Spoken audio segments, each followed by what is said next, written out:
أعوذ بالله من الشيطان الرجيم بسم الله الرحمن الرحيم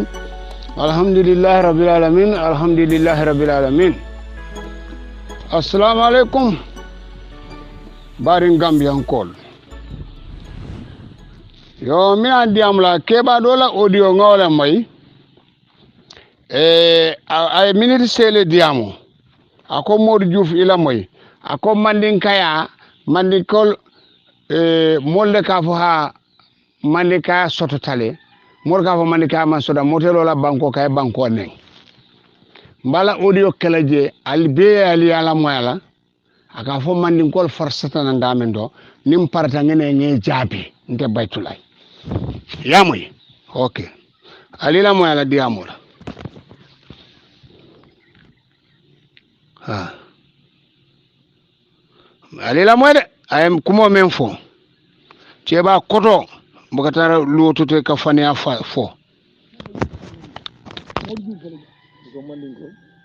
ako mandingo man soto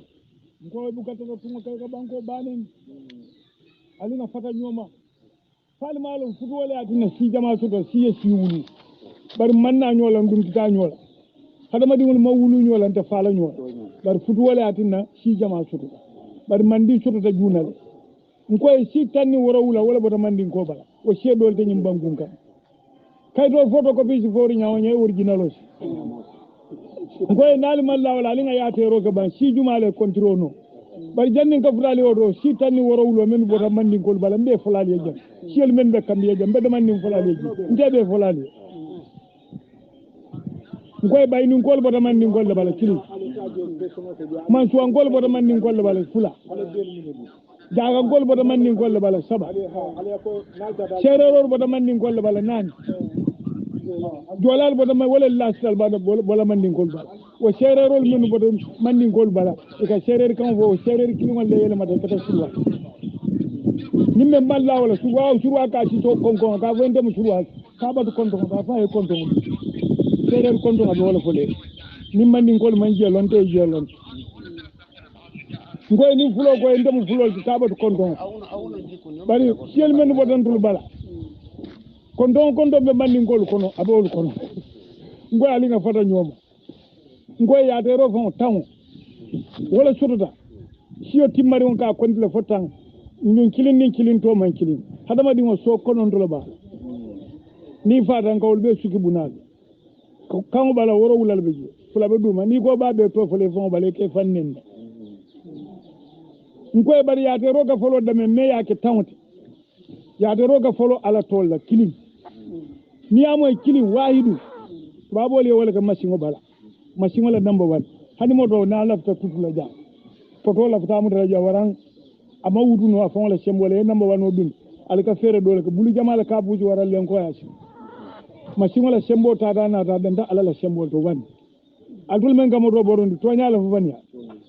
o wano kola alal man saba kola yana hadama dimo so konon to lata ni so konon do ye tolo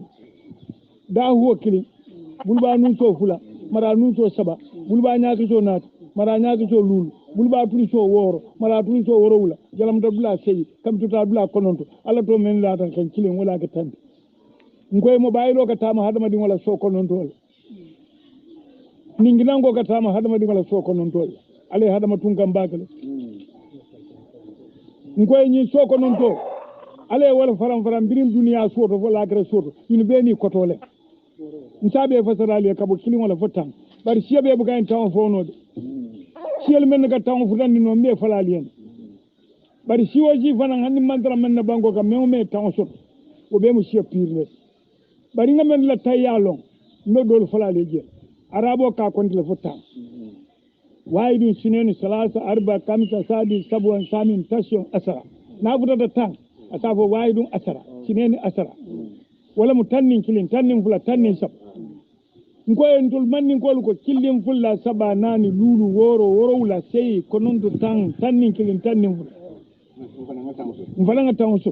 سرا كلول كو باني هيلون سيكو ناكو كاركو تمو نيرو سيكو كابو تم tamu bani tamu hillo tamu siko tamu nakato tamu kargo wala mutanni kilin tanni fula tanni wol bane tamu angale tubabol 1 2 3 4 5 6 7 8 9 10 11, 12, 13, 14, 15. We're repeating that. François 1, 2, 3, 4, 5, 7, 8, 9, 10, 11, 12, 14, 13, 15. Nkwe fonkolo hausa nkolo mol tano wala kata woro kitabo e men fanyi. Nkwe nyin ka woro wala kata tan shimile. Aliyamu nkwe badul man ngol ya ter konto men be to shimo to ndul kola. Kilim vulla saba nani lulu woro rowla sey konon ta wala mun ne yaate folot man ni ngadi be nyimoy yano si ko dongol yano fe bari kilimo ko fula moko density meri kuruva jenje nede mungu bande kule kor man ni ngadi be man nyimno kilim fali kuwa mata kam fali kuwa takam ju kam fali kuwa tubabol ka vole 3 times 2 sabasibu la fula woro ena man ni ngakam Fengo wuluda central badi boy sangi talulu si ibe ni moy foni ko aboton ko ngoy nyine manni golle yaagri saba nyaw ngoy nyine manni golle yaagri saba nyaw nani njaw saba tata sama mane wala saba yaaji ya saba na do moro kaf kiliya miran fit ngoy wala nani njaw o fana mutanne ngoy ha o ram bijele mo fana foy nan ko abu ko be mbul nabodo lulu njam ngoy killen fulla sabana ni bong ini mama benda silo kan ko be sirinde ngoy mi tacham ha bi sana wala jibo bi alhamdulillah ni ngoy so da silo ne be samu ka be bendal ne mandi kan moy silo jibo feteji yet dul kay to tulo jube ya kudu yadi ni man nga dinga siri malu ngam ni ngoy jawdala so mutanne ni ngoy fiyon dala so mutanne lulu iko ngo kafu nyoma bang ngo fanan kondi fotan ngo e killim fulla sabana ni bong kolomandin ke mo singala me sen jaw kambana bolomba tambi jula fiyo ngali nga fata nyoma ngali nga fata nyoma ngo hani lakira molta kanyen oto mandinga ya nsiada la ale nsianda ay baraka na ko aliyen sanawiya nali yo ko mama yani sanawiya ni tulungoto aliya dadum na ngaw to sanawiyat bar nyaadu on taw talali kadu nyaadu bu ko kumfa fu nal manda sembele kelo lal kata luwala kelo nimo isaka da mo kana nyaadu la nimo ya nyaadu la ni fata na be tambile la kabro ka wala jankadi nga baade ja ko to nyaadu nal la dal nyaadu na mandi ngol lambe ko ma alali en mandi tambita wala mandi ngol tambita wala ngoy hadama di ngo ni woro wulo suufo woro wulo fo be control ko ni ko ngoy mbelu le fulale o ni ko killing même man fulan jang so da faaw mu alal wala la kred da dunya da fula ni ko fula même man saban jang so da fo arjana ni jahannam ala ada jinol ni hadama le o muslimin ke sudo ni tilo samanin tili kan balu ni saya kuraw ni kende so do ni fo waro ni doya jang fo ni sutiya karmalo ni kardibo suma ni kando ni fula fulo to fulo sabo so ni ko saba men man nani jan soto kon don ciman da sama ale wulke buddete hani don ko don daba jam daba sudu dabo so saba singir ber saba kon don ciman da sama ko wala ripiti hani ppt men bodala jamano ko ye ñu babo la speni sabo men na wala kon don ciman da sa hadama ka wodro na ñin ya asanyo je buyo ko kon don ciman da sam atu ni ma tu nya saji kunu nimdi ni sama afanya ma tanya ma tuanya hani muso ni muslima jinga abula cinya saba nana ni nyanda haramu to kala mu fututi ko na tata futu ke ko tay ngoy ali nga fata nyoma ngoy ni koy saba sabo fana memmu saba di woto kala nanti ngoy nani ni koy nani wo fana mu fenfula damma kilala saybe nani Boubacar Siddiq Ousmane Oumar Ali wala mu dunya barana no wala na ko la ni laron ke to kon nan ni nani fulo ko la nano to so ngoy lulu mbedan nal yewol social media nal la ko de nga continue woro wala sey 300 keme sabal be wala sanna credit ko na wakta bal ya kaje ngana continue hanim be bimen do man to kala lungolo ka fa ñu continue ko lulu ko fanam lulu fula damal salwadi lulu ani muslimi ala kun kun lulu assalamu alaykum wa rahmatullahi ta'ala Mr Touré abaraka yo assalamu alaikum sa mbari won aliyamole ni mbadi bu nga keba adiamuta baytla fana ngana ngay jabi ikamen be foto nya kilin tije ala to yemen fo ala tal hadama di muso kono to ndenga fo fo na mbadata ika fo wahidu mo me wolo na ko mu ala liti kilin nem fulan jantal nali o lonnun kunun biiteno bangode karaten iko mandiga iko sitani worole farasta mandingol bala so mbemba adama musiju malati meñini kala jela parce que ceba anin ka fellong i fatatale fengol long mun hakilo wolem kebati siyo mu kana kanyo saban duniyale bani niol bi alay dati tigili bar fonga na nyoka nga nyo saban duniya bar nyamo ceba me hakilo wolem kebati do kebata man kadu ko ninti ni ceba mu hakilo le den usenda boti sala do ya mol kon iko msiol farsanan mfenge bulu e botnan manding si tanni wora manika barakata law barka branda manika man soto ndey nga fo ibeldari ibi fu isoto tonya kan qur'anu tay fa video ye kali ndedara resonde manika man soto bodulalem nde almawrus la fo hanin dunya han gamba mandigol bele bendan selo sando nga fo ande sala han qur'anu sama aman soto kagal alla ni cibar fuliya fo aman benya parce que alla ni mandika journaliste e kala fi ni kuma sibala ka fo wota mitale badi bu famem badi buleti ndele nga fo nde baytula billahi wallahi nalla tala mandi ngol fo le sida jeba ye mandi ngol le molle taraji ndele nga fo ibe lari la badi bu kala nyango nyanga ifali be lari ba si soko tonya mole muti alquran ta e kali ndano di gambia kana mol cetu hana la janal ka fo jola banta momo betala yakal mandi ga man soto raison de manding ite taje se sani konton tarlaje ite dabo konton tarlaje ite maron konton tarlaje ite jamme konton tarlaje ite bojang konton tarlaje ite njaay konton tarlaje be munete de jakste jaite kamaralem siche isa monte mu korobolati ndemu bambarangolati ndemu tuarelati ani sikkore bani mandika fam man soto bodu lale kari bonna mandinde morolem ibortana mundi mane mandin ko nata gambia jang ndalafta yen kali ya alquran o kali ko 17 century there's no mandika 1864 there's no mandika in the gambia after 1864 le mandiko dunda gambia why so itole atole mol farsana tolba mbema adama musiju malati parce que mo farsta membala wala warta i farsta membala wala warta tete bar saynu mandingol kana mol farsta mandingol kana kun kaseda danoke parce que nyama han jamanto sabo nyaton ko ala mandingo adi foswe keno bango yatra nyo samola mandingo place o yatra samola mandingo billahi wallahi ndemal kong ba daji ko mala shola hey dole ye kufur tole be bul manke mandikati nale mo tubinde konde kunda e kondo mu tambalati ali tubi ne tubo mu tole ka tubi bara kondo mbuka tubi wole mu lasilot ha ko tubabole control commencer 1 2 3 tubabole wala samna wahidu tubabole control commencer min dole mo fi ngol ila londole soso ima history long ima ko long ima nyinin karoke kaga loyu to become a comedian e ka fania fo dindiwol tema man betia these are fake stories ndene no sabala alquran be wala landila ye kali ngan kali adite kala ni kali wallahi ibira alkiyam ya lon ko kamen fo dindiwol faniale aman soto wayidu wo mu kilinete ha killing fulan jantala wo mu alalete fula ikamu fula fulanja sabanyantala ngawol be lon nde ngaw fo nja auditor pabi ntaw fo one by one bare dula do kede ko ha unani wolbe duniya kono wolen sedna abubakar siddiq umar bun hada usman bun affan bare manke dale e da sadale de malaikol siata bak bare malaika nani fele altala wol suwandi wolen sedna jibril mekalu sarafil ani jalaire nin ko mbewol be la do ko fasare audio bina jambala mina ku dole diamla bar fana ni lafta kan koto bon sabe fasare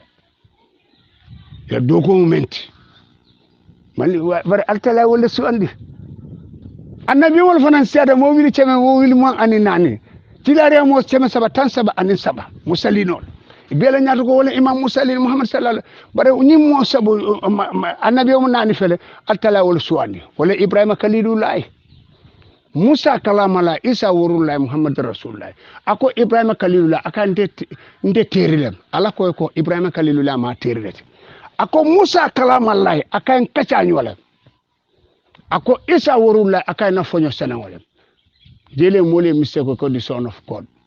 wala na suratul ikhlas sidi wala milid wala miladi ka filiban taw ritande ko ndema fe wulu fe man te wulu mfamala man sa fango ben falo bunu yana nani njang wala rasul akoy nte kanun tele wala sembo ala fango men kanu anin ka tira men kanu ala wala kila wala mun nani nate sabanyantela ala fana nada cida bu nani fana soto jabura tawrat ninjil quran jabura jira jumale bela anabilaay Dawud atol man ni ngol ka fo nu mo man betia adu fila wala jay parce que anabilaay do mu nu mo leti so jarole mati fan fi samande ole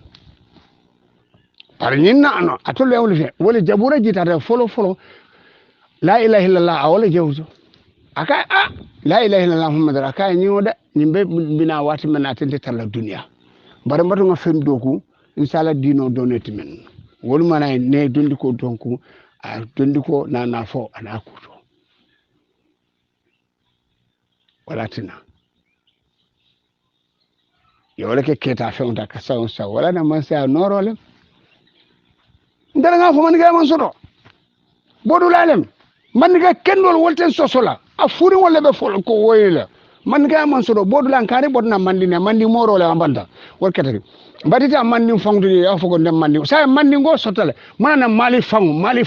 me mali ila government na website as no mandiga in the government ni ko siol mali mandiga tije parce que mandi c'est mali seku kita sigaso baba ni mucho sandulalti de cosandula lem ñindi woto nga fota ñoma il faut nga men fo ila fo kumola amam betia sarkulel fartanato ba jolal fartanato le bala surwal fartanato le bala fulol fartanato ato len jumati wal fartanato le wol data barakatol ato le gambe tiya ale dino tiya so ndol fartanato atol bala i forta men bala wala warta titiko je ator kana ko ke kana ndola kan ka mudo ta kan dani baluwo kana ka seda dani oto baba je korosi de ni man ka barkata la be sotala ama soto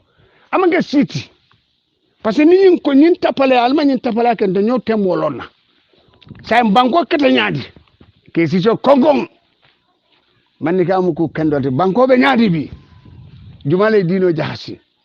jumale mo fa ka mo fa salte o kono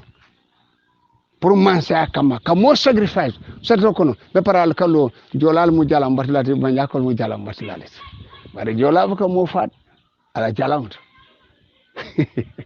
aka sisele kanade wala ba para nene ma hado ndi kanate bara to le kansele famango atole o londi fi on soto mo sada famango jangol fartato le bala babi ila londo le nene londi de bulu kala lo kela ngay bo be findi di dunya kono ne kuma fo melon ko man soto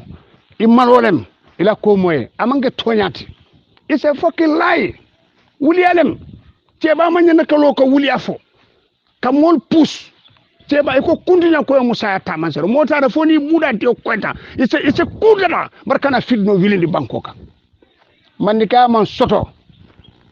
go to the history of the Gambia. Ale nyine ko ale ko faking people Mali Empire. Malian Manding Empire. Minto Empire mudula killing the Mali Empire killing. But aleta you making fake stories. Ha kabu. Kansala. Al nene te televille la pasi toñen relale matulti. Be nga ñoo suutede. Alte jete anola. Bango kullo al malo lum tongol lem.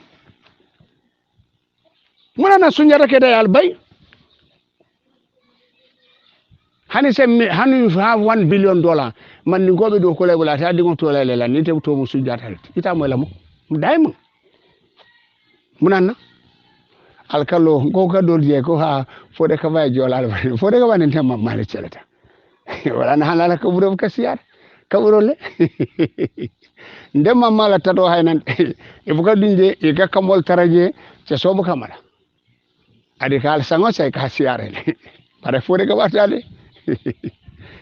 ba toñende labu ka sembo sodo da ko lon zangolam ale toñendiro leke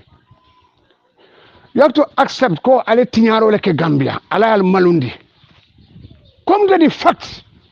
banko fera halakita anana moriya dabaro be fen jawol ale wala sare nyim banko kan dabar jaw bi banko fela halakita ne halako bunne natal kan e ka lo ceba ba e ka fo badibu dino way ko badibu ko del atale tambadi hani ni wadi mon ko nin ci ankon jaran ko ni nyam ni ko sel da ma kanyo sana ya o duwe wan Gambia musingir sabalidi 3 region in the Gambia nobody can challenge me on that billahi wallahi tallahi nallahi 3 region the Fonyi region the Nyomi region and the Fuladi region Jola Serer and Fula. And I'm not a fake historical. I'm telling the truth. Dina kaburo kemante sunna ngana ngandayele faniakam. Ni sunkar ba ni cheba koto. Very shameless. Malo fawle tije. Hey, alkama be bantale. Ni cheba koto je fa tiyo be ko da pid akataka fania fo moli rek ya jube la karata fen tije. Dino se fania fo dani be keba si tuwo. Tubo sarto mun nimi soti ku men kete senyola judu bo barto altala yam futema tangung lafta yen jabi qur'ano muta ye kali mali cesti e ko e botana ndame no fonji aman soto iko alngata kankar kunda alngata tonya nyadi inene ya mo kada ko ka fo le kono ba tindi wala to banyo fiji ate fali nola because monen ko el ko botana ndamin ton fo wo si fo tiye mol tengundi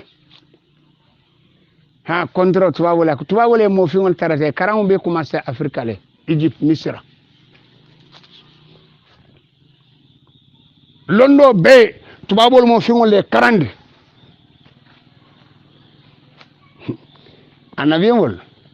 annabila yakub annasara fortuna telebara ismail arabul fortuna watra mo fingol bekere ala ko jibril ko ta poto fing binan nga hadama dimu da karbana bani adam ngo qur'ano bataro bu kala ko bakaw man e ko so kononto men fo nde ngawlonne annabila musa ala muriya dokoni ala to kononto le bije ne stafula kis bake baba kanan juso bondi al ku fo din gambeno le membe dunne tulo ko al kanan son ka fane afo al kanan tinanga kuma nim kuma da metti nyaro kala nal man to ala ni setan histoire la nal man to etende karanino la dino la isamo karanino falaki wala jahanama siloti parce que journaliste le siri feje be wuli afala ha nyanto fanale is a fake story that in command tek misil wala ar qur'anota baribu kisi so kongong bangodiya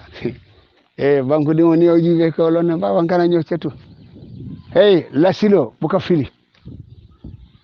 sarkulel fartada tulba sarkule buka sela dan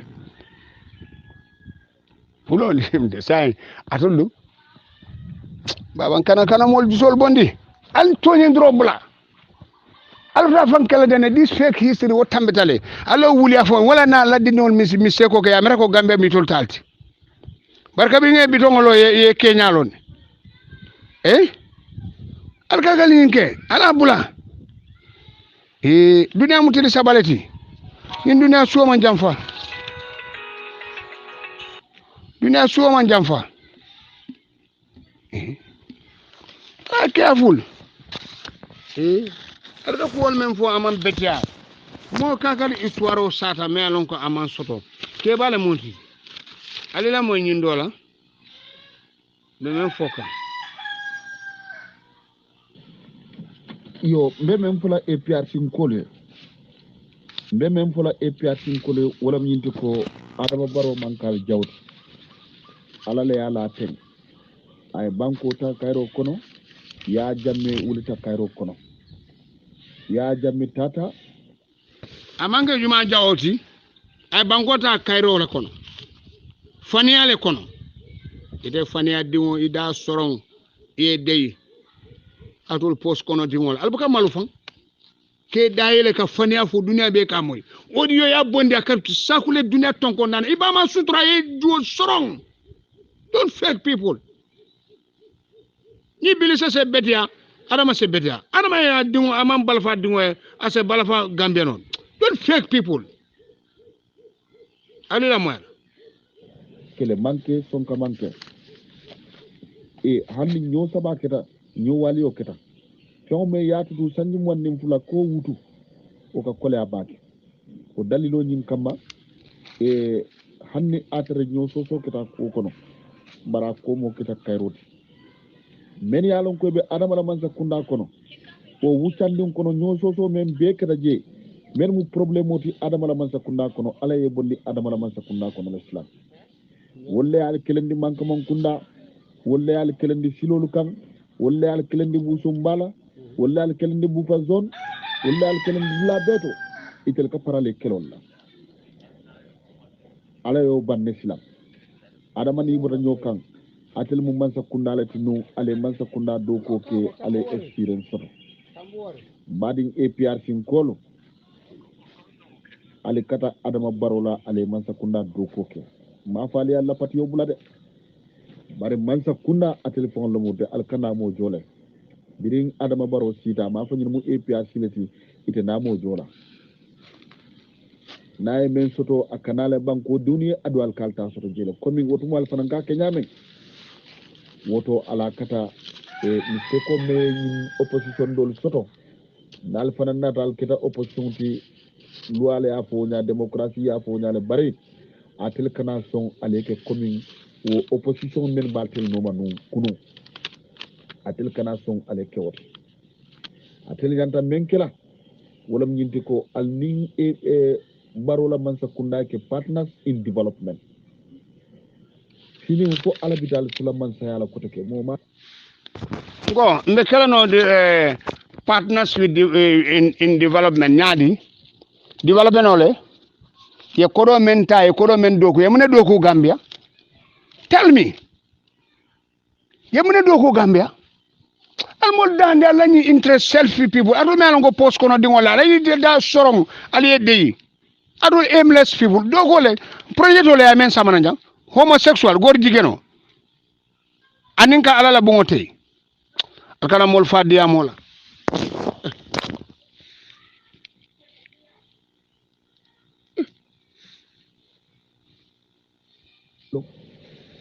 ali sabare al kane la moy ni nafi ko la kuma count ba tinyati bulu inin adama mantarta kan ko take ba o yitel ko adama ya imuta yefa imuta yesron ila fewnu busila itorandi adama man sun ñina la ñina kete bulu problème oti bi ila itel fon la hakilimal men be kono adama den dol torandi nola ni mo inseneta modi tanola ali akadan kadan pour ka APRC fa adama fawlen din kuronti foloti moro ayna molla modol 6 ye fania fo han ka bi APRC la dar jobe santo kana mira wala ndol ni sacrifice la bukata not ndol ma yele long nga hana man di yale long nga si yelo nga je lawro season nin son nga wala kanate pour mo liya dong wala buka yero ke okay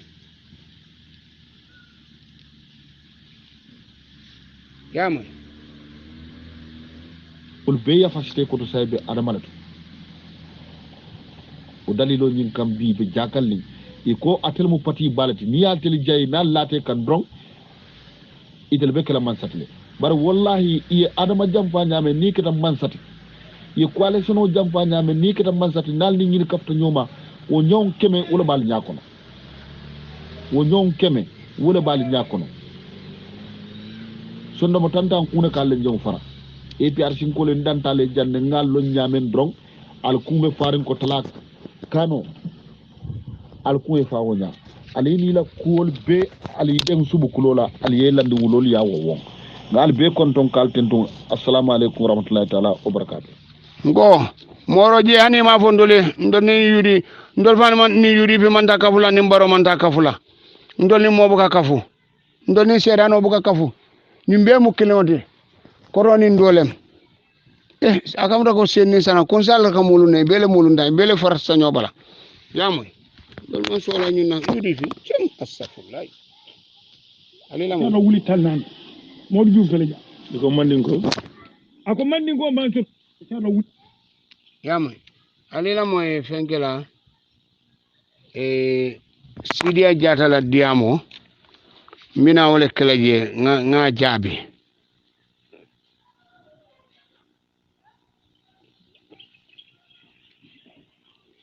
Sidia Jata la diamo nga jabi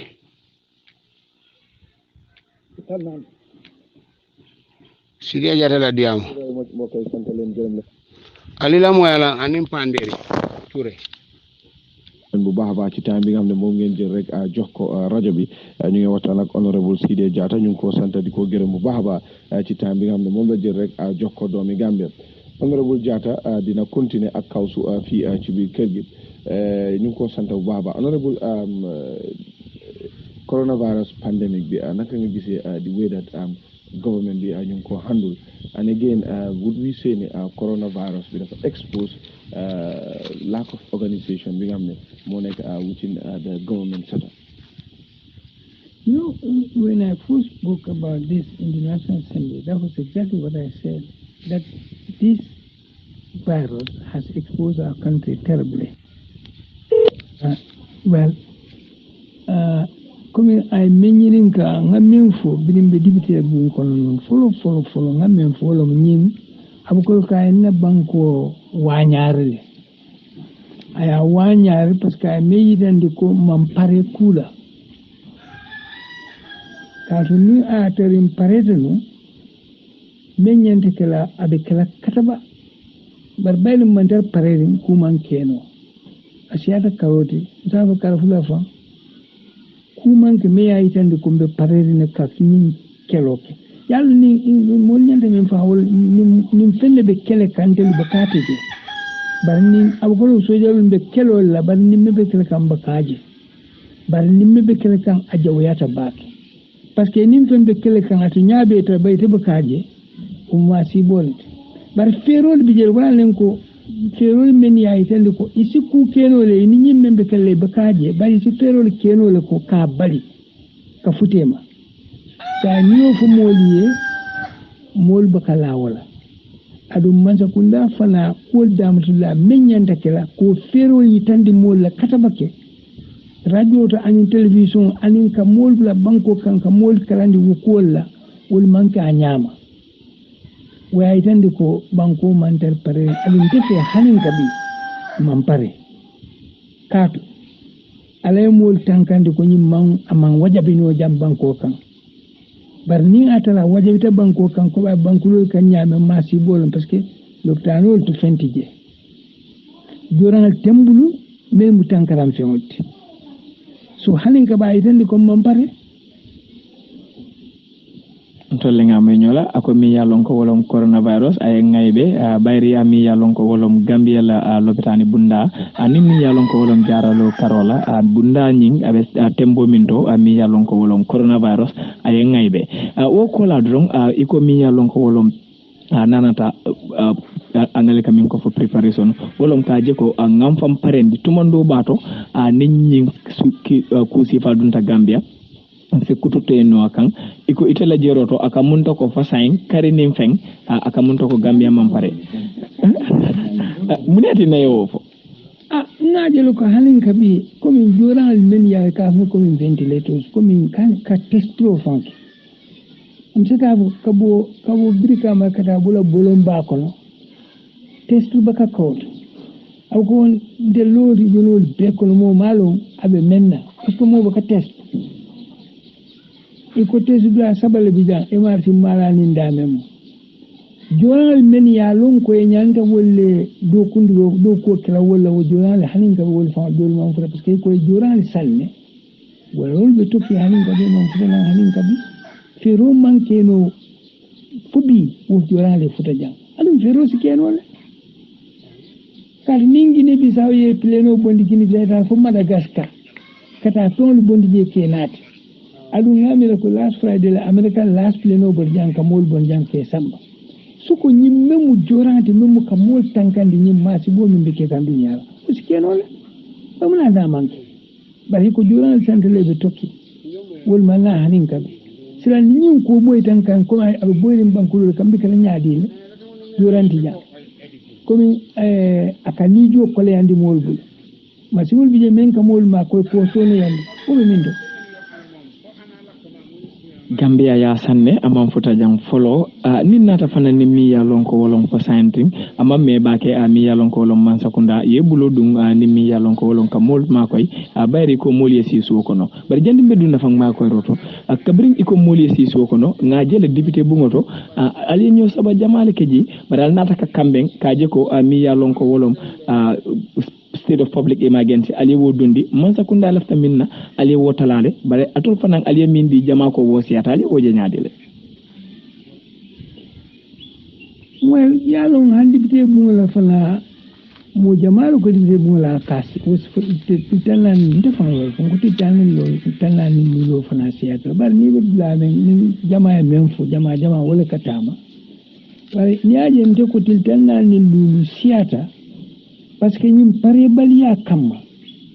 anin ferol men yalandi men kadi ñin ko kamol bla kudol kala me yalon gollo mu la baludulati til tannan ni lulu ni ko moyo rabiti ko soron kana yele may ko taxi driver e ka passage mo ni tabari be tando ne sambala til tannan ni lulu kon wo tang mi nga ka samba ni esan songo bondi o tala balu fa ta so nola so mune nyante kela parce que ndemaje ko kule be ke kamme ya kendi ko tiltanal ni lulo ko moli men ko nya ibe dunne ko dunale yera balu nya so no yalla wala tiltanal lulo ntefe asiata parce que molle be ibe molle la balu bundal soron kan me ya lon ko tiltanal ni lulo ko ni soron moy ala balu be ko yalla adu man sa ko naman fere bondi me ya lon ko kadu ko to yalla mol kala ko mol ya mira mol men ka Gambia ni men ka lawul man ka kilindi de lockdown man ka Gambia kamol kama fu mol sila suwol ko ne kanta bla fu man ka Gambia emergency men ka ta ma fu ko si bara ko do le tala nyaaje lockdown man ka no Gambia ni ko moy lockdown kan ya do ko ke nyanta balundi la bara Gambia dum mo fero soto kamol baldo ko la anye balundi til tanna ni lulo kono o fero ti je wala ne ko moli su do ko bala be kan nyaado le ma ko le be talado bar ko kutala fana menketa abu ko nabalu bunda ni ya tala fulati ni talante o dinne ko tando be folo to nyanto tando yewon fondo men nyanta di la parce que nyanta ballo talante o fana ko to wol be la kelo ko til tanni lulo tanna ni lulo ako asiata aju be membe kerin sai ibe mano ni su ko tala kan sai amanka ko ibe mendi ka mo balunda titanan ni lu fa bina balnalo mano mantala ngamen mento je sabe ka tanin fen je sai so membe tambita fe manke mol baluta nyaadi ne nga jele jandi mi yalon ko wolom nyimmano bina folo man sakunda ye mi yalon ko wolom essence anin gaso walo tala ye dalasi fula anin feng min se mo sa fono dalasi sabay wala bondi je folo ide journalist sol arkana mol fani isan stala mi tol matala is a global thing arkana fake people don't like fake Gambians arkana Gambian ol fani andi ni itola tala opek itola tala dunia tongo nanon dunia ne tala amanga Gambia masakunda tala wala na la sanga moy Modou Diouf aka fo nyin kada tari ko di Gambia kay sansora awo mu fani andi is a lie in Germany the same day ya tala le Angleterre America abe ya tala le sanso tala amanga Gambia masakunda le tala this a lie so yaro hanna be boda fanu be sokola domala what say nyin tala no be ko so mindol it's a global thing. I don't try to fake people. Any go you are a journalist, go for me along be stuttering. It's a more support now and bango for me along go tonyalem. Ali baluta faniale kono nyi komba nyi masakunda be fania. Momo ya support be fania. Bi ali min ka tika no kuni kan ile bi. Arkana nyadi. Arkana mol fala ndiamola. Side jada daga men be diamo wallahi manto jus abe fania. Abe fania. Atol fa yalo akame be pour abe fane ale men campagne ale million sabo men dundi je fane ako bi ale bi akere nyaade nyimba man sakunda akere nyaade bi mol man tara halako kono jumalo be sabu ini yo Alpha Sallah ite neju e camera ko malaria patient e men bolana sa Alpha Sallah outgoing incoming man sakunda men nata men ka place o select Alpha Sallah ko telafta vice president Sidi Ajara ko foreign affairs ide foreign affairs problème karamindo ide manga tara choko kach la duma ini students will be krim basla de ide foreign affairs den ko karami Sidi Ajara mindo almol dandi ko do ke ferri ngol le matulti ala wuli ala siata albal fan kala mol bulu jatodo criminal almol dandi ala la moy nyindo la ay même fo ala la moy talibo ni min ka baro support da yati bula ala fa bina la ka baro support ali ni ka baro misilme dingol ta la hido tinya ibo la mari la nyadi I trust a break hada ma dingo mil lote la hido fo yati mandi adam lota platform to kanilla hido bambandi sanji sabambe wala kala je na sidan bitan business lalla adam la kayilla hido mutaka bambanda nemona ka strondi adam ila hido be tinya adam be binen do kunka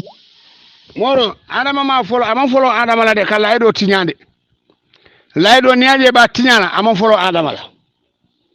tonya mu kinam to me sunkaro ko nam kana wuli afo nyoy muna na atole gambe no la laydo tinya alman alko atol darje tal ale kadi te kanan sey parti sey alko coalition alman na gagné no mol man la fala hana la buo hana le kende ma mol man la fala ale election no nyin tapale ya muna na ninte kelal so sulu tole ni dem abenya wala yam ngamna dole ko hanu wulo alman kuje foro wulo e wala bije parce que ni alpha sobete bulo ibe tarla o sifale be o sifale fola alangara ala ni ngai ni ba soboti ka sobol mun dalila la di tina fo da madama alma finisle sani bombo len jawal fele be na finance ko de ba be tinyala il fta na ko do sunyale male ba sunyale me ko ndum ken na budget ko pour wo 35 millions ba do mala nyamen altu ko la kala adama support basa kunda be tinyala na fulo be tinyala ya de me mbanko samba tule bulo min adama baro ya bondi wotala murundi koma fale ma wolon ya mbanko samba fo opta di level mi yalon ko saying funka fo ya ka banko do kule bar adama baro fale banko tata sa murunta koma le galte do kukan gal min fo be do ko say be tinyala adama man tal finna de dal minela ali nyin ka minela ni minene ka support kana fo ko ala la keji ala le mobe keji minene ala adama ya de me keji adama baro carte fay ka ya de me opos ali kana fo nyede ibika sobon dalilo min ala fo e wofo nyebang dalila te bulu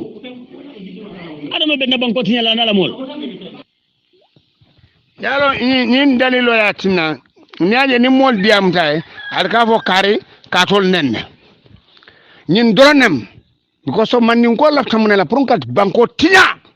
na fulo ka tinya because yaaje me man chance tile la pour ka banko la na fulo tinya nyin doronam because say mol yaajere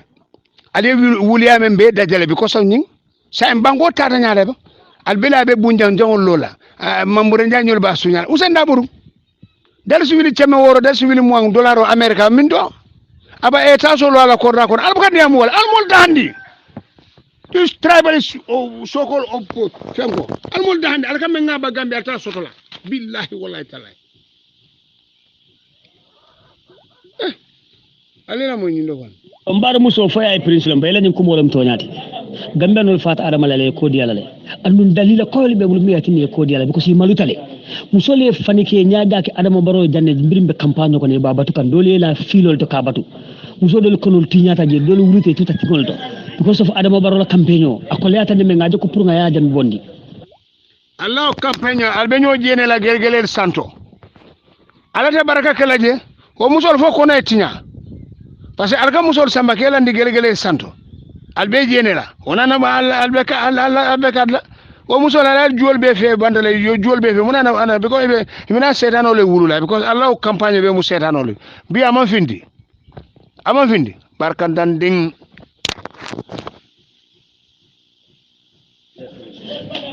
adama baro nasi ayebo banku molta ko dinani waya da melaw mo kilimo le bedo ko kan sai kan na ko do tinya mole ko di adama lal ita ta shi kafo to sanin nin di kaca be kerinje adama la kumo dam malaka foje ni be adama baro support ka kafo ko ni be kany ka diam ni dun ta marché ko adama baro don ko sanni ni marché ko ni be ka di musubala folo ni dun ta marché ko adama don ko katra faare musubala adama don ko belandile duko si fata lale mole ka fumbe raw dole ak lo ni lawata wala tuda yalo fo ya landi because kanolem fo ya bondi nyaaji yole fitala fo ano doni ko be farata jato nin kanjo jolale yo be nyimele fo ya bang nyimu kawando pour sama al sal hagro du tapalea ala buko mansa mu akabo ala fawle bala wote bola ala bala membe norin ale salte mane ako wulo dogo mo de haw fo ale haw de alman kuje fo ala rek alman kuje folo ning alman kumbo folo okay molbe kam faring adama kam atlo kana sel kala ka adama le fasa adama yebo molta ta fo adama yemin ke gambiano le fo nyinin kawola yemuru ye fo riju yana tubo se gambiano la ni lefte la fila gambiano le ko di adama le adama boro ni ba support ke ka struggle le ka fefero le ke ka dal sunya mol ko to mi yalon ko mi gamindo adama boro support la be ne kana diamu o mu yalo o mu masibo ni malolti man sa support e ka struggle wole ka ngusu o masibe balde so wala be kerim be tembo min do moli fata la le minena moli min takala fala minena moli fata la alim folo minena moli lafta adama la barbi moli fata la le atol nyenta wala mira la gumban ko kar kilmo be so fa adama barola tara man kuke mola alta ali o mira folo albe fala la nyaadi fani alem parce que fani aluo malola ka janjang wala sita fo albe kala do yal direct ata karo jala muk wuliya al ngata ali la moy fasaro mambalan kamo fasa amambanan kamo kanu ka han iblisa ay kanun tewol sotole han iblisa ay kanun tewol sotole muso ni mbeje la jela yeto nya foji ya lo ñun fanan ko wulo iblisa du mu wulo di do ko han wulo alay wulo la kije so wulo di wulo la kadano wulo di hada bani won itol be mu wulo leti wulu fulo le wulu fulo ni bi da ku te karam to man fenge be mem mutale kam ne haw albakum bolat algata alin sa kata bake na bankoje na banko dingol be batari nyame banko dingol be tora nyame gambe ni futa do dula do to billahi ko hani balatiyo hani tiyote balo ko be kumbolale hani tiyote balo kono ibe kumbolal woto mo ken tol be ñu forum ko be diam lal kané danko because wol yalla no ko te fenken wol ta balu no la ni man dum forum ko ko ma ken tol fo be ton ko man te mu docteur te mu fonkolet ali dabo ni la ko to mo ken tol la moytu mo forum la moytu because mala dunia bi ta ka nyame mo fen kala mo to woto mbadi wonu gambia feltale adam baro na la mol feltale tuloni sukroni fon min ko yesan over $7 million ama banku don nafa hani fenela mol tol safe mol la ID katol no malta ele family to ko mo jolle balundi yeta yetilo tane na nga mol jele si nya sabe katilo tane na dula kelu fente ko kon ko min dela toro min bilarita e be jikirin wala yoje be jikirin ko newi ni nga yinta we samane sinindin si la nyel hani bi hani sama be feri ko ba soto no la nyaadile ni masa ko ndami mi yalon ko fel masa ko ndalam ni masa ko ndami ko ku bonde no afanka hani ko poni asandal sulu la fuaro la ko isa fa mole ko ngasa wuli tandala al ko nyanta o masa ko nda fa salal dambe no fontel bu kam mira ba ali nga kuma kensen fobu la nga fa sar kensen obla ba fante na banko ta jeno la ba adam baro manke fenti adam baro ta keno la fenti because adam baro ta keno la ata katino la kotente nyim banko kan woto gambe no ala nganta o sidi bante ye ara marde kan no la sai nawti adama present kendo ye baro kanjo be diarinte baro jato be diarinte baro kano be diarinte je bi wota kala fende he mora barbuto deman so jela so gatane nimboro ma me ko matulawo kala ngo mo me dan alaya ita cele no la babil man salam alman kuje folo ngata sa bonni non fanka ndelle so bonni non fanka birnga yaje be bonni ko aka gambe dingol le toccio aka gambe dingol le faali nga bonni birngo bonni minan tali adam baro min sinin dal to bonni no la nim mo ken sa ka ko ta adam baro bonni no le kuma ken sa fola kripka allo kuma ken sa woni na fatala because bi ni yaji ben koy ko ne radio ne programme ci gande ton kon nano belam birnga fo bolon kono mo bela fa hamta politiko kon mo bela lonta politiko kon ye programme o kije koy ka adam baro to la faje wallahi fo kamali famale because mote kol kala hey Allah batare yale ale men ke 2016 nade fitno mama ne nyim banko kan albala moro sotola ale wuli ale al sida fani ale kam fani adi wala matol atolo ko wulo parce que albanyul mun alfanyul mu wulo le wulu dingol le wulu dingol ko wulo sobre afara albasalla mawla ko to lewfo alganal mo farjande ala jul sorale dey ala domo ala la batale balaka yaaje ma furade alfanyul to furade al mamanyul to furade ha sidi dingol wuli a fore nan ma wuli a forte balula alman kuje folo subnana min boole kala ngata radio station to mi yalon ko abeta mari fasal ni ka ko ngare di programme lo soto ida man support da mon kata hay ko kanyo nyin ka adam baro la ko adam baro yima keno adam baro bam na keno la gambe be fata momina gambe be jikla teta momindo wala no brin journalist ko adam baro lo di most man sakew to mi yalon ko atelo darajo do yata dunia man sakew be president o beti du ngolam to nyati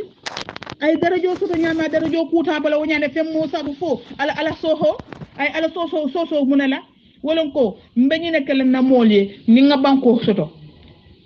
ni ale so banko la mbeñi lahido ngani lahido tam mbeñi nekkel bar bi ala yata so banko la ay muneke anyina ta wola al mol dahandi bide aliolo al kamem be ngaba na bare mum mandi kaya fata ni mu kawandole ti ko man sa talale kala jongo toben atol ko atol le ka man sa toben alko alala kije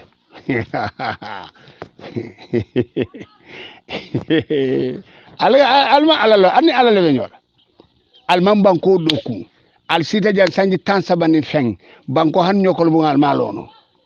lungolo Singapore of Africa yaaje menata banko do gal ga yaaje maka modwa adol seniata de ale salte manya menge ka woddingol yelamandi fo amam fo ka wulol ta ka misal konal famanyul ni fate ke bulani wul fanol le kono wala wati siren chapa chole ba forka adol seniata alman seniano la te banko seneni almol dandi alla ñu kuma kuntan fola mol dabe sari UDP dile wolo alman ku jafo la bara nganyum faale nen 2017 nganyum faale ko ni ne bal lakanal be wala fatam fansola al balonal ko be mole mala me an ko alman ka flanti ale banko be tiñani halako ay banko be jamfa ay ala jamfa kala ko atali amal ko be barakan wala ko tenke ba wala hey ila ñu kuma fo astaghfirullah ni etre seniata afo astaghfirullah ay banko jamfa ay ala jamfa ala jamfa mindo wadi mena dingo ta sacrifice ngama to le ka kuma alba ha ya jemela dingo fa do le mofo aroma ningol almol dandi way wuli a fola way almol dandi almal tale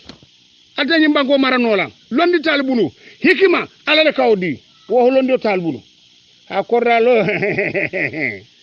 al soto nan mam hey babal kana nanga kuma al tengung kana mo sol bondi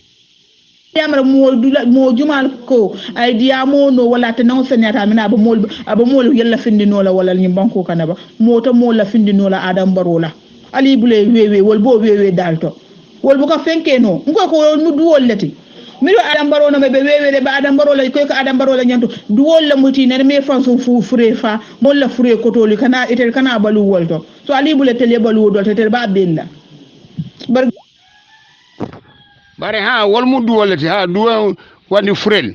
ha bare duwo fana yemen manje duwo ne menam fem faade duwaya jajita dawda fem faare wala ka ji wala ka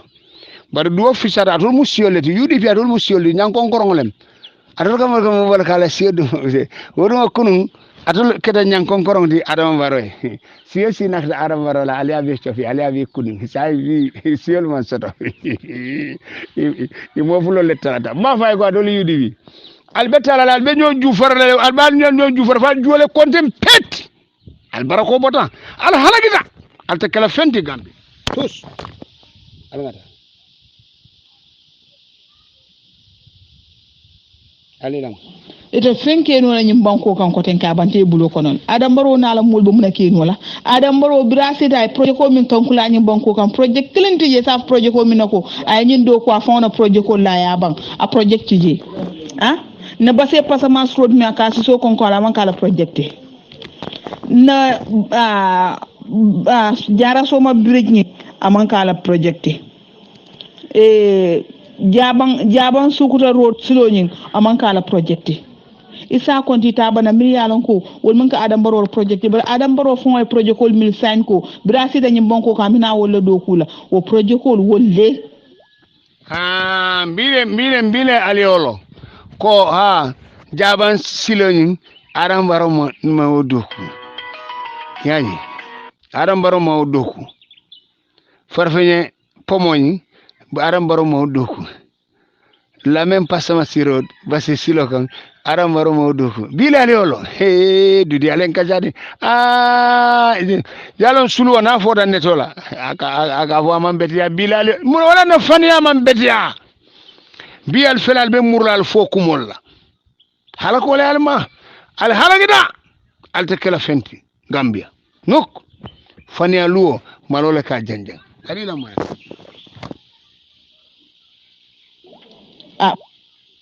parce que ntata bridge belelala nga sila lakele ana nyol bari mu fenna complete tawol kono ni mol ka fuko sayna sida sanji sa wo felanta bandambe dun kan sanyi na kono adam baro mun keno nama ke ko mol la ko do sunya nama ke kam gambe dungul le nafulo sunya nama ke gambe fuaro la ko do ta kamuta ka kasara yake ko be fon barakandilala mo ni be adam baro la ministry alon ka mari be bunjam bala lokan amari moto balla sa adungul yi anayla musolu ye dungul be tamandi ke sama tubab du so tel fuaro mi be sirin jam tel ba batare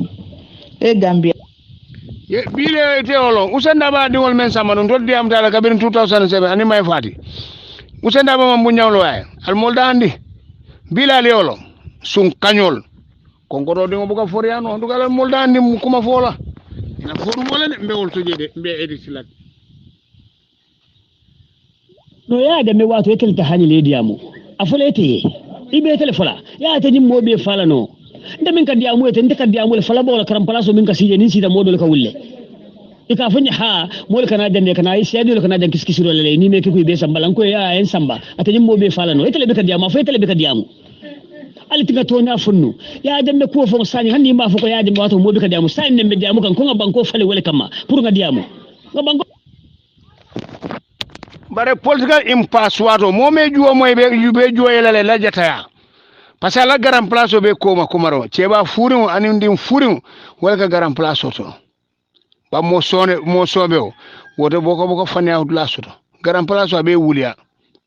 parce que to bulut e wulta wala kon alfa wani la tara wala daba kurre ba sawala be fonyo bondila wuliya fola wala ne ko fede bare political impasse jumale juwoyele ime juwoyele ke la jataya de nga ya jeme kam molle fa ay mo jumale fa ni ya jeme kam molle fa ita londila ita atano makamal ibrahim ni ajeme ka molefa aduna cilara roloko ni ajeme ka molefa aduna kaba ifate o sodo e mammo woroto ila la silo fonta sulla bakose la manke la sila senawti ato nalma motumi ka faniafo banko mantano banko alma imaja al kulu ay banko soron kuma ba fore bi al fele anni albe fala ni ku yalla al juso bal tanila fo buda kono tant alefu fana pour ngam fango soto bar na fan soto la man na fa soto because ngam fango bonni milu bulu han sa mbe wolle bulu andum banko man tar do ku kan ye bile olon e manda usanda bo kondibo ala president badi fasa ay taso men lo ay maje amasani bansa e ma ay taso je al molda andi kumola atol hasidi abal sondo mo la kono alte bola nyun kono addaji ko mba ila mo embar muso la kamin fo embar muso ko pasa masilo ya jambe la stade dambe nga kala mutajanne adamo mom fan sum project soto dabe min do ku kan il tenda bamba tenda bridge ya jambe la sandam fo be tan nin fo be stade ba do ku kan abanda ya adamo baro watole ya adamo min do ku wala fonne dron ani de bile aliolo ngamra dole kalo dunia kono albe diamra emre ko han tubabol americanol bijang angalel bijang wol bete banano la ya jamita wol ya jele barar katala social media albe wuli afola ikal jube ya alke jele fenneti bi almanna tol mo kilon wala kamurna facebook dingol albe kumala mo da handi kumol alla kuma furum fola ja adama ko women's empowerment musuti de adama baro min sembentu ya jang hadi ya ko dindu min fodi musulle adama baro bi kake ako youth empowerment youth dang lati de damen lo pour youth sole do ko kaje afonye mun tolo pour youth sole do ko kaje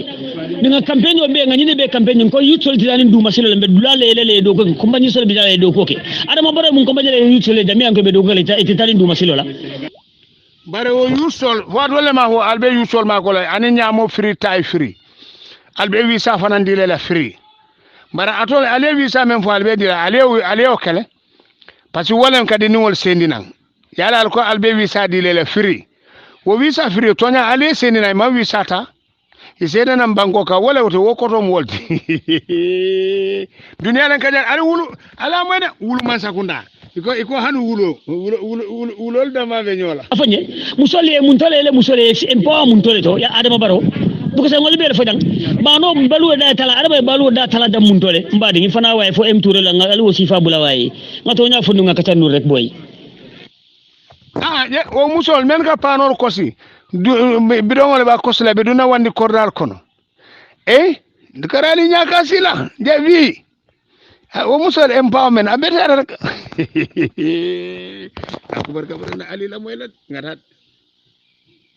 esirin jaaje la be damo la laminte bay ndaviu kan APRC don ko le babala teng ni lungala ko adama baronte kala ni la gambia jang so sidin jaawol dino ni saw gambia be dunda kaos la kon be ñole fala jambar ya jambe ta wulla jang sidin jaawol dino ni saw ño fala be kala jambar ya jambe wotita wo sidin jaay bi wala be nakri adama barobar fo saning sidin jaay ma fan sun korda fon sotono sidin jaay fela tata korda san sala jabe bunjal lola je adama baro na kodo bi kabe di sidin jaay la tata bullal sidin jaay ala ñin jibe do sidin jaay mo furum be ko sidin jaay dusa no nyaada jibe kamera kumto koto bo kam fando do ali wasi fali bula ali kaka woke sidin jaay ko yaade adama ta kalende dan sidin ya jambe bondi bangu ka nay bori sidin jaay na amuru dundo set aborda nyaadi ya sata bota to le al juwol soron bungo na sida tek alma hanji ka kuma ale al junyal be soron tek alma hanji ka kuma falga moltina wol kana ka manene ka fato dingol alla UDP mansakunda ibili sala mansakunda din furu fo usenda be eta so meloru wo nyanda kekela ale jama tay ako Islamic Republic din furi atol coalition al taala albama nyoli ni ga din furi ko atol albe fudi al fuda ko susula dingo al manke fenti wuli a fore boy alila mo ni rastamano la dakay nako ga ibi waaw assalamu alaykum ma ngi nuyu Gambia bi yeb nuyu out yeb right now lakuma Indian lakuma English lakuma Jamaican lakuma dara olof lay laga pour ñepp ñu dégga ko man Gambia la nekk te Bakaw la dëkk boy Bakaw bu leen yaa sun tur bi Gambia aduna bi bu leen yaa Bakaw seen tur bi ama Gambia am nañ corona ndax amuñ ko waaye Bakaw amuñ dara yaa ma dégg jigéen bu gaay tuumal fele ne gaay dafa am ko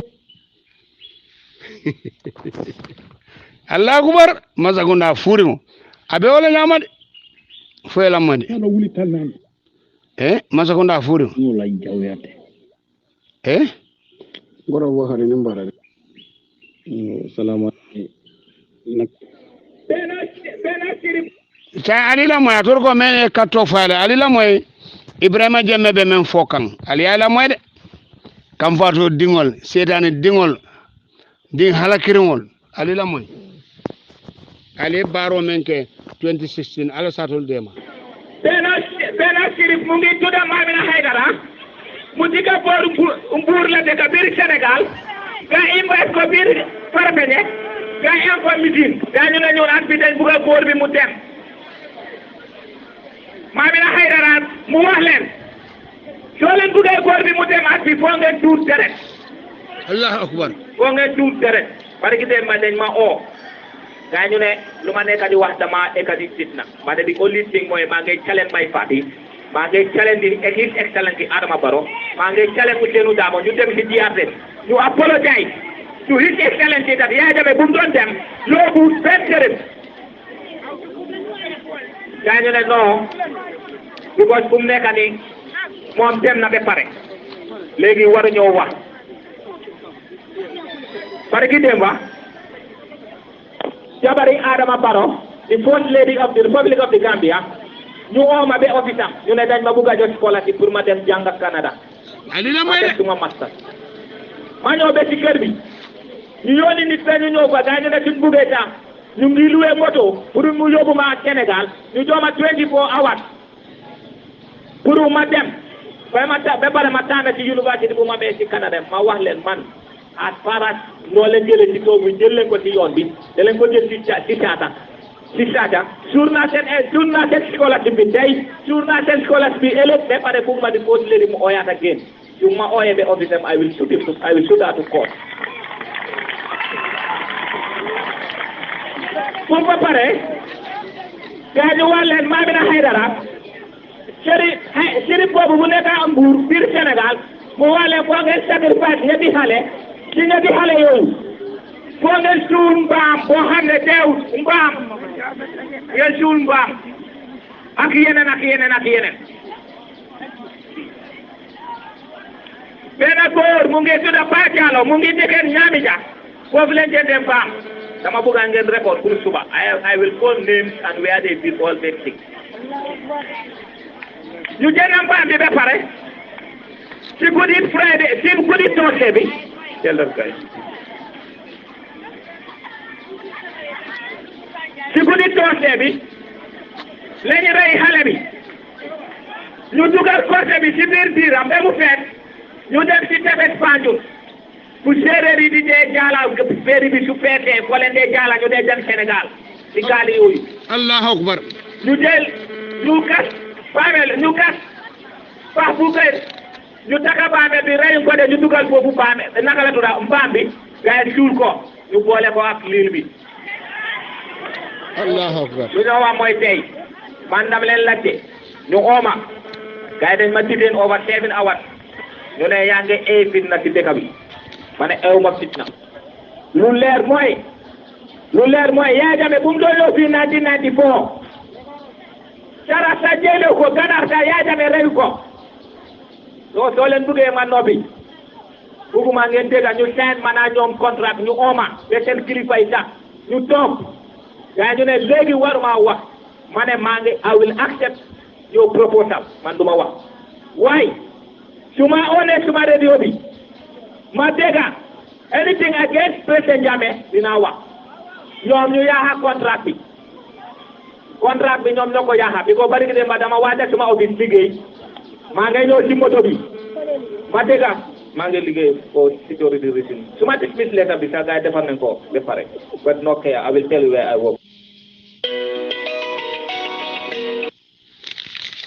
yo sa albeya moyle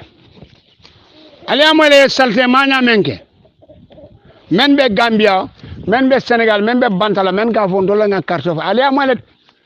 ato loto sumna dingol men ga fo Yaya Jammeh kam wol fa 1994 jumale fa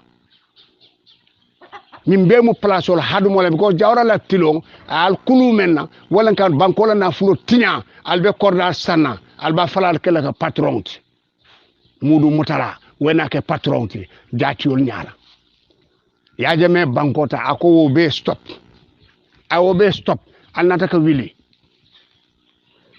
coup d'état la mona ne tal fala sa ale mo le ye salte manya menke nim fan yalem killing al alquran ta ale kali ko Ibrahima Jammeh kam men faali ma fan yalem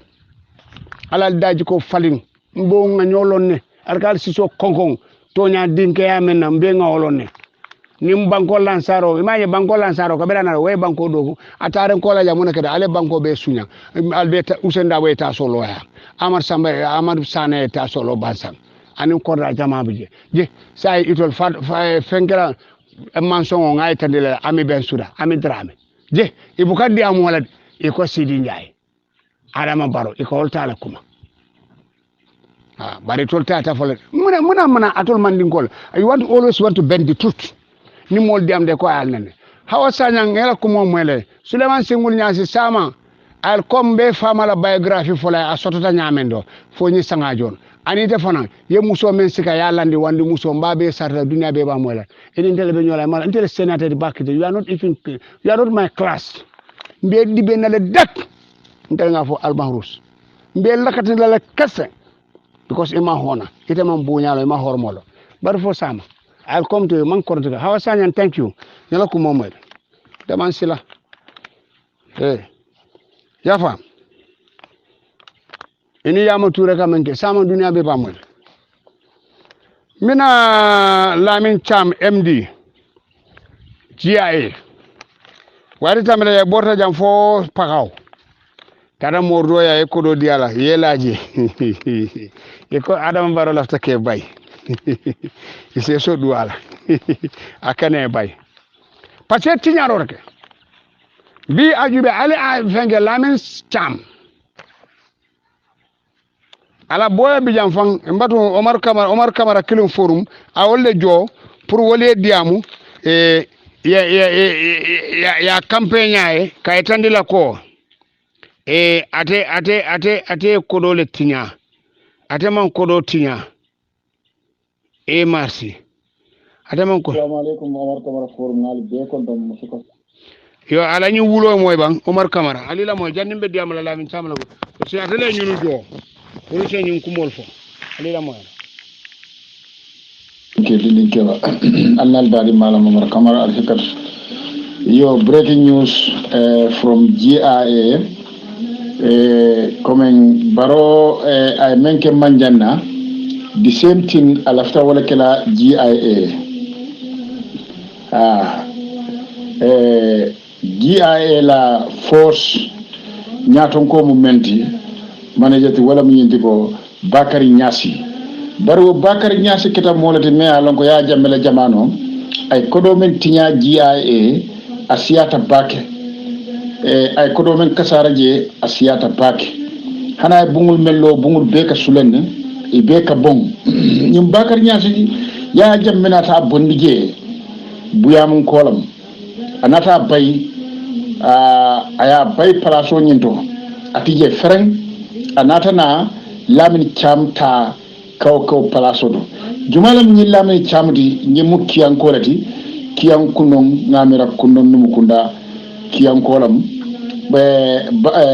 ya jamena ta wala ta ayo palaso diala biten Mamboure Ndiaye mo setane balde Gambia Mamboure Ndiaye barna ala ya ba fenkala Mansakunda banda Mamboure Ndiaye e be dunya dawda molni be sila nyomale ata bayla fereng yo ata Mamboure Ndiaye anin fe ka fo me fo bay Lamin job ñun la mo Gambia la postinoti bi e nim baro albe men kelo kan albe si kelo la barabe la banal kuntole baro la mansa be banale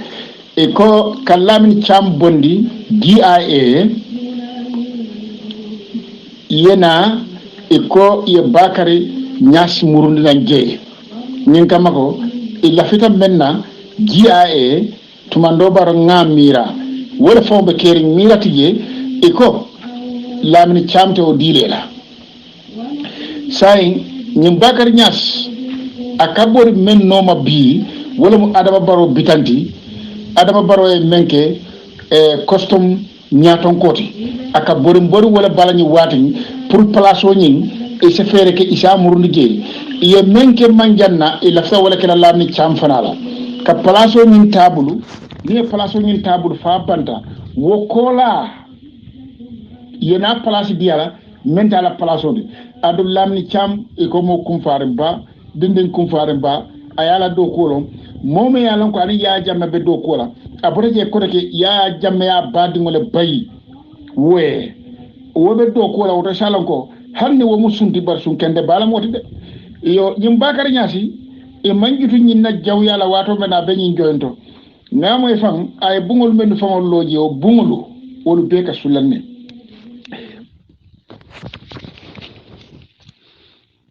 yo aliamole Omar Camara ne wulo bung i fota la nyi matol be le kanyanta ani ko ha e kam mande ka celo man ngo ato be tinyaro la Gambia ko albe mol fala diam ken songola alba fula man ngo munde ale kayro samana nyi banko ka man ga mangi kayrati ale bango be tinya ale bango be halakindi fengo rek al habutale al ka kumol sata melon ka man soto let me come pengo Bakar Nyasi men karang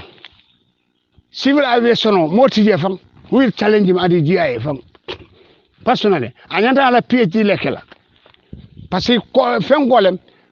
fengelem jana baji yankuba baji DG NI ani yankuba sonko wala muta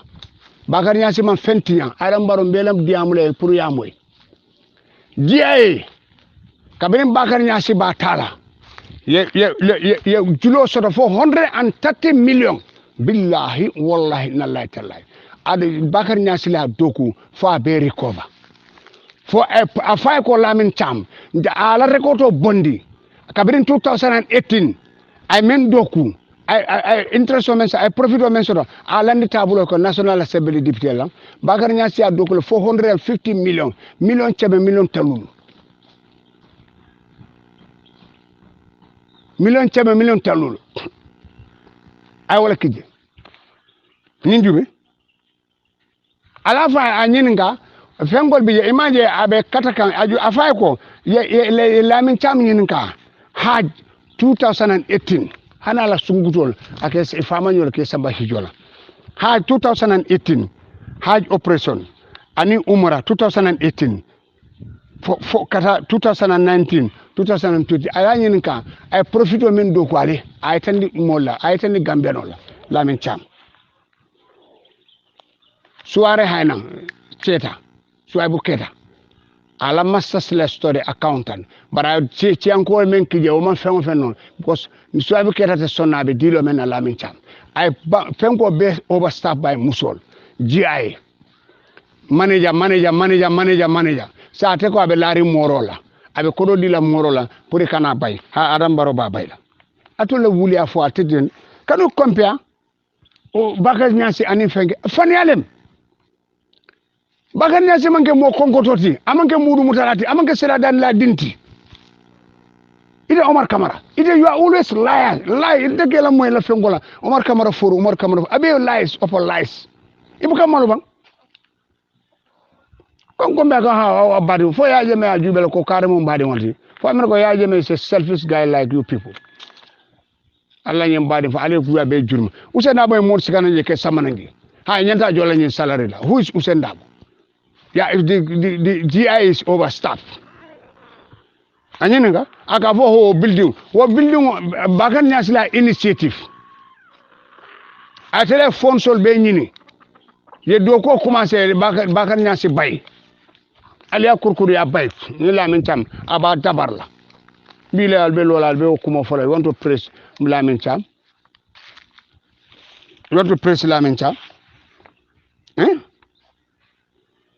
afa o yitani mola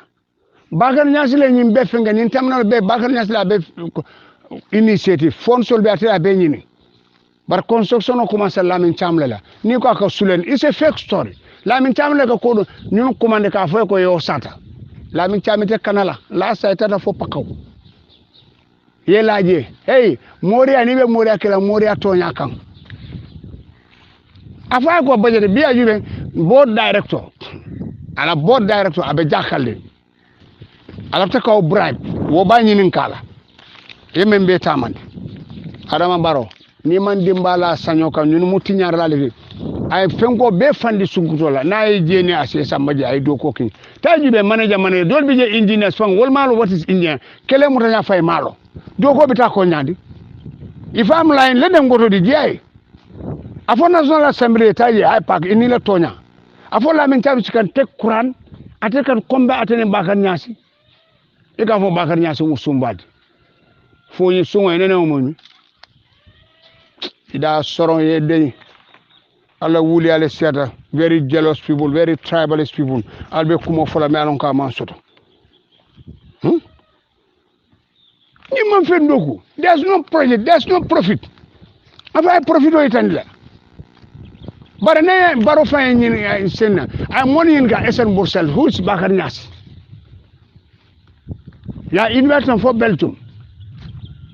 to tell you this cost Lamin Cham parce que amira ko place be mo Montreal ko be bu ka Montreal afa kali ali ka koro di mo la ka fa aldi amunte forum o kono tinam baro yamira ko baro yallo na to di fi man dadar dinti atuldi atul manke dadar dinti bile nal foda fen wala atul la alla fori ya fan mo le wolone bo atul nal nga bata fen nal ma so nal lafta tiñaro la ni mo balantal bulu rek bu wo mo jawolde biyo kay al bala kuma jaw fola par kunu al buka barola kuma yo atul das diko al soto balo daji ko na soto daji ko manke kelenti ni ma soto be nakila bala na boss bata soto nani na ma soto billahi wala tala nabos assalamu alaikum baytla mo kende ba moro baytla mo kende bada fisia baytla isamira ko amallo kamera ko amallo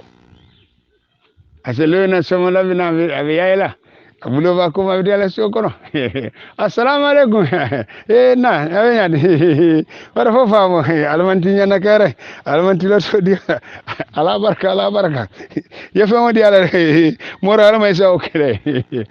sa okele wosaw wala altita albi pirpir la fay ba altita ala bu ka bijo aka kunu ne jo ye mem do ko kunu ala barka altadeta wala moyaka ala barka ala may barka la ala buka bijo aka kunu nejo ko to ala hakilot bake dunia mutili sabale dunia ala hakilot dunia buka tamana Lamin Cham mantra dokula jiaye billahi wala taala ne Lamin Cham afo so abuketa kije accountant alba jela ay tiñano menke o bonna la massas la onaj akwai mo bonni ye fenges e mo samba je jiaye billahi is overstaffed ala duna be bano be memorial alsina lo be kuma fola mole jamiano ka mansodo ani ite dembo sani KMC police origin of Bakau stay in Bakau municipal police kata Lamin Sanyang director of cleaning services kata Mustafa Kani e ka fome Kanjura albije KMC dembo bi alka sisaw jamele batandi ha wo kana la taxi dundi KMC taxi cenobe fanuri ala fanke bulu jatoti ndala audio mbal wonula mbal wonla billahi wala nale o kulubale asifa ken ngal muna dembo te ngelo na ko mbulo ni ngema ita findila KMC be malal imanya Lamin Sanyang the same thing ngelone ite Kanjura Kani ite I have no blame I know it is ya minne abe yelo le kono jealousy bara salon ko UDP is not ruling sisa as you can support APRC ça support no fom mo multi James membe baro yutumu membe baro so in support APRC menke Gambia kono motije Gambia kono ayaje me APRC ben doku Gambia kono motije men fabe lara basi soga senanda aselo sa sapu APRC me e banko tula me bon en femman kafu fotiñarol e foye men doku ya sunya to sumna de ngoto be chance di Allah Allah mañan be chance di Allah be chance di Allah nan ma la ko skench nal janjunta bilal be malla ka dun cemsi ndengatul belon ndem ga bo cemsi ngana nu je bake kala yere sani ngara jere sani anu ani mo jama kamara municipal police ani boys jama ngal cemsi ngal moti je folay I was going to cemsi since Cheba Jallo la tilo fo botaje fo lay contenata fo me yankuba kolinata fego manja ko ni fege botaje yankuba kolinata so ite cemsi folante nal man tengumbal tenkunde la by force whether you like it or not koto mbel dannale jang bare gambianol alta alala bungo yere ali sali alta alala bungo yele ali sali alta alala bungo yele ali sali mawla je bolle mala kayroti mbel dannale jang alnal badi malen baytula almarus jaman babil man sitargo assalamu alaikum أعوذ بالله من الشيطان الرجيم أعوذ بالله من الشيطان الرجيم بسم الله الرحمن الرحيم الحمد لله رب العالمين الحمد لله رب العالمين الحمد لله رب العالمين mbadi ngambian kolu mbadi APRC kolu mbal kontona mbal tundula mbal jaila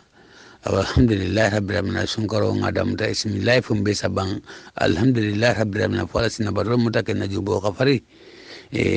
kan bana sawanta furana kila rahmatul rahmat sallallahu alaihi babli man safam ani maymur banko ni kan kara kono sallahu ka babaka tombo ni tan dum malanko ni APS dum ngol gambia mo kendol betra epi gambia kono sallahu ni ala sonda mafoni armar dum sonda ngoni ala sonda madongolu al shakir ni ngamoy ko isa falbe yu arara atata sada bondol la pruka siradi molla sirani yo idata siradi molla bari isa fali nada Allah sato kono ay AP arsla donni ko di molla donni ko ka faya bondi mulim satala mul albuka isa fali bondi Allah sato kono fo isa fali ataltam Allah sato diba isa fali buka mal way my friend ite mu hasidi balati isafal ite me nyango jawde dina kono yalon olati nan yin TRRC ni albe TRRC londila alnyanta mo kendol londila TRRC min kasla alale min katu alay akaki alay bari nale modu ke TRRC ka min ka kudeta ke pour ya jammela masa kundani katinya ni isa fal klingo ni altala ollo ndi TRRC altala mala altala fatto nyala ba est-ce que altala mala altala kasila ala ba ali ajibe nyawnya ya jamme ani alalem ali TRRC londi ya jamme kan almasindi fefen kan ala sindi ya jamme kan bari nyin ke wallahi billahi tallahi ngaltala nin kila be sunkarto alla ba fasala billahi wallahi tallahi ngaltala nin kila e piyasin kolu Allah ale sino ale duawke billahi wallahi alin ala dani Allah be yaji me fasala isa fali sallallahu alaihi wasallam foye malude adu kamal malude wato munati na beta walni sator kono kada foye beta sala konde kafu ikana yaji me laduni ko dum o mula mu hajoti what the hell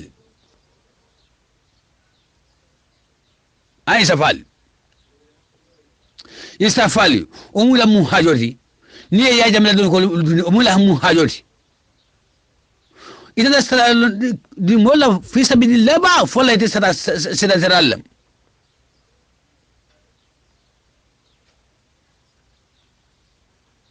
isa fali marmul dukare alina kuma nyi janya fu ay fita isa fali la ite mu hasiri balati ise ila sada manda dordo de wallahi billahi ila sada amanda handula do ala ma ila sada mutawo sada ni bawo sada bonde bambunde ngani sinole kan baytala hasniya sada mo alta mutada wallahi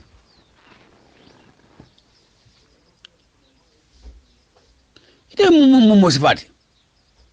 yalla sadi bawo ya fotena ko mol kana ya jamla don ko dun ni Gambia kono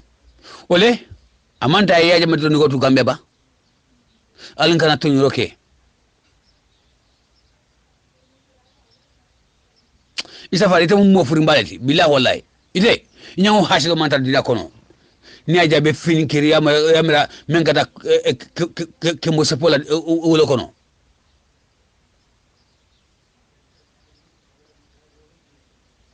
est-ce que altu la fatte la ba what the hell assalamu alaikum foni bondali APRC forum albadi malam honorable Hamadi Show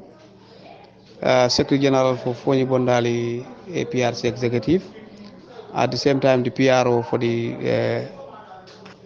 constituency mbal konton nambe dualali Kairola in Sunkarba Oromo mbal tentula mbal jela be duala mobe mbe tembo men teng bi ka mbe seo bung kontanta bake na honorable Kadi Kamara anala kansulolu honorable Mariama Kurbali Mayok Ward and honorable Araba Bojang Bantanjang Ward ifanan ye demarole soto me alon ko yaadi banko molla lafta bimbe o talarole la biro to jang alhamdulillah ala tentu nyene mu biro fanana manta ben foloti be duwala alama o sifa si siani biro to jang a ko keta nyamen fo anata fa futata jang député o kunung anata ay bagasol jindi jang ay tandim tol executive la ko nyin aditale kansulol ning député le ya kere ya soto ya natina jang pour tol finance ya tambe a nyato ka tala banko mol tema oto ibajila député ni mamma be no bawo be akala mudan nyim tembo memento député ibe sitins la honorable Araba Bojang afana mamma be no bawo aman sahaba ke be duwala a jata kende ala ala ya so jata kende ala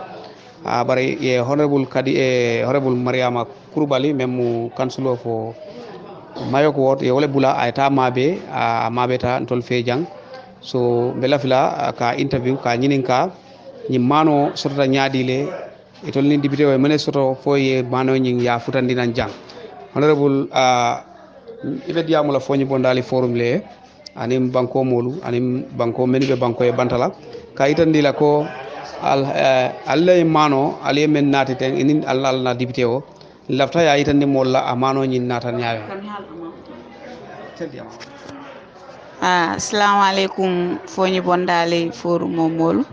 be mol be kontonna momo be ñi forum ko non be diaspora ko kontonna mba ala tentula bake miya ke fo ngani mano soto ka sambanan na moli foñi bondali ja ntalam honorable Mariama Kurbal mano ñing ntol nganna mano soto area council le ninna moño councilo Araba Bojang kadi fana e demaro le soto dulalto so ntol natana kadi kol ka faye ko ngamano soto nang demaro min botana area council ka samana bankunga ako ha afanan bi wurar wolungo wurara ko ya kolle ya faye fana e demaro soto dulalto so ntol natana singa kacha because ntol foñi bondal ntol man dalik moy sijana ntol dalta min na koku nimba kelanka ke dula kelingol so kadi natana fo mole ko nga mano nyin samana dula kilinga kafunyo may saje mano nyin se buy nga si nga kacha nga jibe mba talala nyame fo satel be na mano sot so ntol kay ko okay because kabrum ka mano transport ka bondi council ntol momo e mano samba ila sate kon tanganta samba na sate kono Araba ya ta samba la sate kon so kadi kabrate botanan kunun kombo anatana la mano samana drop biro to jam so ala moto kilingo waltata kanna mano transport ka samana biro to jam atata fananga Araba la mano sikanan kaya bora samana biro to so ntol natana mol call ka foye ko bi ye nana nga manol tala mano nyin tala ta kula because nga tala nga jibe sate mwani woro wala be fonyi bondal satel be nge kumandi inate la manol ta nge la VDC ni la alkalol kumandi inate la manol ta pour ya samba la satel to pour ni fudata ya foyi la sate mole ko ni mano sotota ten mano ni nga sototen ne mbo mol be kontonna mil bijang ani miltijan diaspora albuñalom nga ñin demaro le sotondol fanambe min natila na mole foñi bondali jang ñin sasa min bekeri ala barka ok a barka honorable hansani lafta do lakili ne senandi bawo député o aya itandi dollale ko ate buka du ko kaltol koma ate be kuku kala ate be jikiri kaltol la dumala ko man to ngakalam don ne ko ali muru ngo kele al ne député o al tata ali panol janjang dol be bulo kula menna fo ñin demaro fanandu ya nati ñin covid 19 na ko le bang fo demaro damal ha ya nati ñin sasa la kola kabru ya samanang ya di kadila yemin fo toñalom na député amantara abe aba katakang because abuka doko kentol ko may fengo femin sota kantol kol ndol fana nga min soton ka kolle nga inform ñine be keri ñin ñin ha kabra o de maro sotona ay ntol kol akontole ko ay de maro le soto so alaftale pour ngana mbe nga muru na bankun kan ngata nga sijulol samba nga dinna molla nga ay sijulol le soto nan anin safunol anin betolol anin ku jamal dal nga muru ta nga samba na sate momentol mo saba anin na banko la doctoro ni noso ni anin na sefo mbele tata nyola ka satel be murumurun ka sijulol ning omol ning detolol samba pour mole mba na député tentula mba jayla because aba katakanne because ni dolom nae mako fengo soto dulal ton tol ma soto asa fono batunte nga samba nga di na banku molla pour woliya foko ntele be doko la na kansulol manta doko amo jibe nae fengo femin soto dron akantol kansulol kumandile a fonga nyine soto mbe wuli nga samba nga tala na banko mole mba tentula mba jay jallibe koleke laftal e damen senande wolem ñindi ko yalon politiko le al sindi bare kabral sita ngajele al kala do ko ke nyamen al tol buka parti jube ngali pengo fen soto jikita ko al kadi mo bela bawo nga naju korsro be jang ko mo bele nata jam andum bunda jamal le nata jang so hansani albe continue la wala nyama bang kaje ko al tol mamol fatam fansi ha ntol man tara ya ha parti len tol sindi bari politique do ko ntol date wo ko kon banko foñi bondal mo mun tol la banko le bi nga fengo fe minke bondali foñi bondali jang ntol tole bita santo ntol buka jibe ko nyi ye carte fantole ñul man carte fay na tara wolon no bi sate dol bijel mi alon ko ye mano sika janne aninga sijulol samba satel min ko no tol ta sotal because ntol mammo soto wol satel kono bantel ma jibe ko ñul ya fay mole ñil mu GDC ñul mu UDP ñul mu barole tol ma o jibe ntol nganna bondal leje wala nan tol fanan momo be ñing bankun kan foñi bondal nga fengo fe soto nan satel be ba sotla inshallah abarka bake wala mu honorable Mariama Kurubali councilor for Mayok ward abe diamu kan député woni ala moño councilor to yala